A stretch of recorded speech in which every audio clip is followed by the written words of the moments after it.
ਇੱਕ ਵਾਰੀ ਆਪਾਂ ਖੇਤਰੀ ਪਾਰਟੀਆਂ ਦੇ ਲਿਹਾਜ਼ ਦੇ ਨਾਲ ਅਕਾਲੀ ਦਲ ਬਾਦਲ ਦੀ ਗੱਲ ਕਰ ਲਈਏ।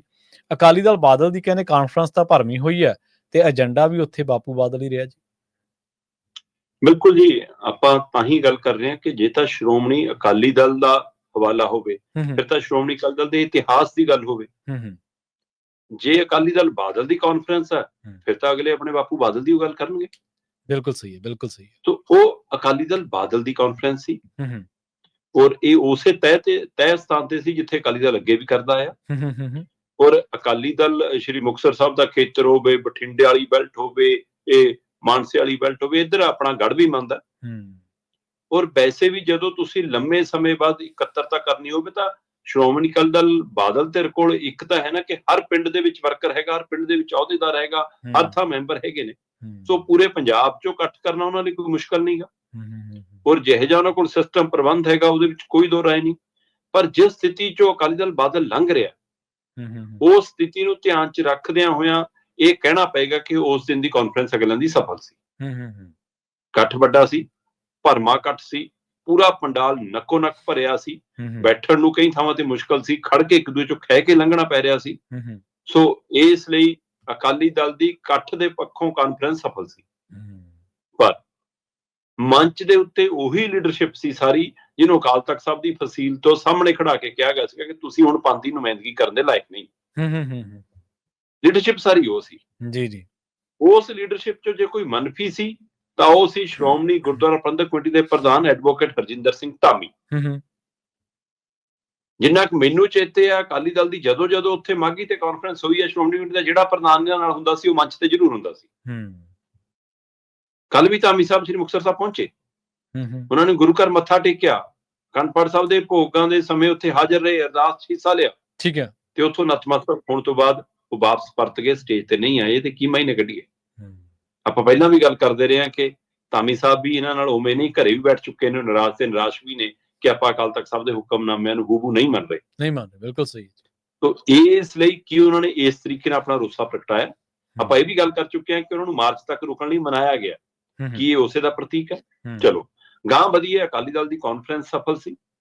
ਸਫਲ ਕਾਨਫਰੰਸ ਦੇ ਵਿੱਚ ਬਲਵਿੰਦਰ ਸਿੰਘ ਭੁੰਦੜ ਪ੍ਰਧਾਨ ਵਜੋਂ ਮੰਚ ਤੇ ਸੀ, ਪਰ ਮਾਈਕ ਤੋਂ ਪ੍ਰਧਾਨ ਕਹਿ ਕੇ ਸੰਬੋਧਨ ਸੁਖਬੀਰ ਸਿੰਘ ਬਾਦਲ ਨੂੰ ਹੀ ਹੁੰਦਾ ਰਿਹਾ। ਕੀ ਲੀਡਰਾਂ ਨੇ ਤੇ ਕੀ ਮੰਚ ਸੰਚਾਲਕ ਨੇ ਸੁਖਬੀਰ ਸਿੰਘ ਬਾਦਲ ਨੂੰ ਪ੍ਰਧਾਨ ਕਹਿ ਕੇ ਸੰਬੋਧਨ ਕੀਤਾ? ਇਹ ਅਚੇਤ ਮੰਚ ਪਈ ਸਹੀ ਗੱਲ ਸੀਗੀ ਤਾਂ ਭਲੇਖੇ ਨਾਲ ਬੋਲ ਹੋ ਰਿਹਾ ਸੀਗਾ ਕਿ ਕਹਿਣ ਨੂੰ ਚਾਹੇ ਬਲਵਿੰਦਰ ਸਿੰਘ ਭੁੰਦੜ ਪ੍ਰਧਾਨ ਲਾਇਆ ਤੇ ਸੁਖਬੀਰ ਸਿੰਘ ਬਾਦਲ ਦਾ ਚਾਹੇ ਅਸਤੀਫਾ ਆਇਆ, ਪਰ ਪਤਾ ਹੀ ਆ ਸਾਰਿਆਂ ਨੂੰ ਪਾਰਟੀ ਨੂੰ ਕੌਣ ਚਲਾ ਰਿਹਾ, ਹੁਕਮ ਕੌਣ ਦਿੰਦਾ, ਕਿਹਦੇ ਨਿਰਦੇਸ਼ਾਂ ਤੇ ਹੁੰਦਾ।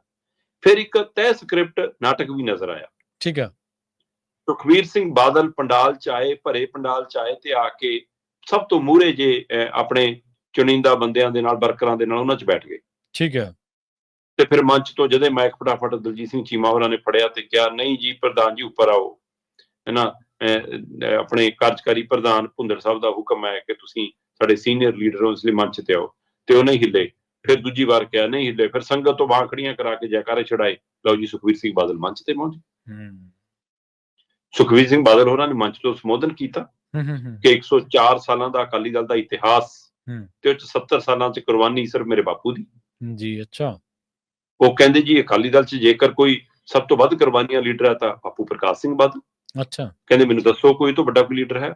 ਮਤਲਬ ਅਕਾਲੀ ਦਲ ਦੇ ਇਤਿਹਾਸ ਨੂੰ ਉਹ ਇੱਕ ਪਾਸੇ ਰੱਖ ਰਹੇ ਸੀ ਤੇ ਇਕੱਲੇ ਆਪਣੇ ਬਾਪੂ ਪ੍ਰਕਾਸ਼ ਸਿੰਘ ਬਾਦਲ ਨੂੰ ਇੱਕ ਪਾਸੇ ਰੱਖ ਰਹੇ ਸੀ। ਉਹਨਾਂ ਨੇ ਕੰਮ ਵੀ ਗਣਾਏ ਕਿ ਸਾਂਝੀ ਵਾਲਤਾ ਦਾ ਕੰਮ ਬਾਪੂ ਨੇ ਕਰਾਇਆ, ਪੁਲਾਂ, ਸੜਕਾਂ, ਇਹਨਾਂ ਮੋਟਰਾਂ ਤੁਹਾਡੀਆਂ, ਖੇਤੀ ਦਾ ਮਸਲਾ, ਆ ਪਿੰਡਾਂ ਦਾ ਮਸਲਾ, ਆ ਸਾਰਾ ਕੁਛ ਇੰਨਾ ਕੁਛ ਕਰਾਇਆ। ਉਹਨਾਂ ਨੇ ਇਹ ਨਹੀਂ ਦੱਸਿਆ ਕਿ ਉਹਨਾਂ ਦੇ ਰਾਜ 'ਚ ਹੋਇਆ ਸਾਰਾ ਕੁਛ। ਸੋ ਜਿਸ ਕਾਰਨ ਅਕਾਲੀ ਦਲ ਲੋਕਾਂ ਦੇ ਮਨਾਂ 'ਚ ਉਤਰਿਆ, ਉਹ ਵੀ ਉਹਨਾਂ ਦੇ ਅਗਵਾਈ 'ਚ ਹੋਇਆ।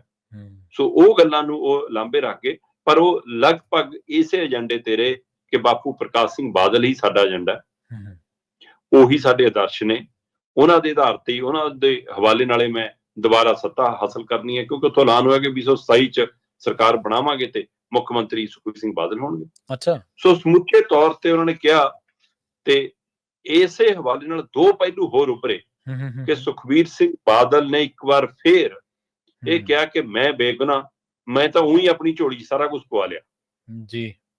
ਉਹ ਕਹਿੰਦੇ ਮੇਰੇ ਕੋਲ ਹਰ ਸਵਾਲ ਦਾ ਜਵਾਬ ਸੀ, ਹੈ ਨਾ, ਪਰ ਮੈਂ ਤਾਂ ਪਾਰਟੀ ਦੇ ਕਹੇ ਤੇ ਕਿ ਜੀ ਨਵੇੜੋ ਮਾਮਲਾ, ਇਹ ਰੋਜ਼ ਸਾਡੇ ਤੇ ਕਹੀ ਜਾਂਦੇ ਨੇ, ਆਪਾਂ ਝੋਲੀ ਸਾਰਾ ਕੁਝ ਪਵਾ ਲਓ। ਸੋ ਇਸ ਲਈ ਕਹਿੰਦੇ ਮੈਂ ਸਾਰੇ ਗੁਨਾਹ ਝੋਲੀ ਚ ਪਵਾ ਲਏ, ਪਰ ਮੈਂ ਕੀਤਾ ਕੁਛ ਨਹੀਂ। ਤੇ ਪਰ ਮੈਂ ਫੇਰ ਤੁਹਾਡੇ ਅੱਗੇ ਝੋਲੀ ਅੱਡਦਾ, ਮੈਨੂੰ ਮਾਫ ਕਰ ਦਿਓ। ਜੇ ਅਕਾਲ ਤਖਤ ਸਾਹਿਬ ਦੇ ਹੁਕਮਨਾਮੇ ਹੂਬਹੂ ਮੰਨੇ ਹੁੰਦੇ ਪ੍ਰਵੀਨ ਜੀ, ਤਾਂ ਅੱਜ ਸ਼੍ਰੋਮਣੀ ਅਕਾਲੀ ਦਲ ਦੀ ਰੈਲੀ ਦਾ ਰੰਗ, ਉਹਦੀ ਚੜ੍ਹਤ ਹੋਰ ਤਰ੍ਹਾਂ ਦੀ ਹੋਣੀ ਸੀ। ਜੇਕਰ ਪੂਰਨ ਰੂਪ ਚ ਨਾ ਮੰਨਣ ਦੇ ਬਾਵਜੂਦ ਵੀ ਤੁਸੀਂ ਇਕੱਠ ਕਰਨ ਚ ਕਾਮਯਾਬ ਹੋ, ਸੋਚ ਕੇ ਦੇਖੋ, ਜੇਕਰ ਹੂਬਹੂ ਮੰਨ ਕੇ ਆਉਂਦੇ ਤਾਂ ਤੁਹਾਡਾ ਜਲੋਈ ਹੋਰ ਹੋਣਾ ਸੀ, ਤੇ ਤੁਹਾਨੂੰ ਫਿਰ ਉੱਥੋਂ ਝੋਲੀ ਅੱਡਣ ਤੋਂ ਬਾਅਦ ਕਿਤੇ ਹੋਰ ਝੋਲੀ ਅੱਡਣ ਦੀ ਲੋੜ ਨਹੀਂ ਪੈਣੀ ਸੀ। ਤੁਸੀਂ ਅੱਜ ਫਿਰ ਕਿਉਂ ਆਪਣੇ ਸਮਰਥਕਾਂ ਚ, ਵਰਕਰਾਂ ਚ ਖੜ ਕੇ, ਜਿਹੜੇ ਹੈ ਹੀ ਤੁਹਾਡੇ ਨਾਲੇ ਖੜੇ ਨੇ, ਤਾਂ ਹੀ ਇਸ ਪੰਡਾਲ ਚ ਆਏ ਨੇ, ਫਿਰ ਤੁਸੀਂ ਉਹਨਾਂ ਮੁਕਰੇ ਝੋਲੀ ਕਿਉਂ ਅੱਡ ਰਹੇ? ਜੀ ਜੀ।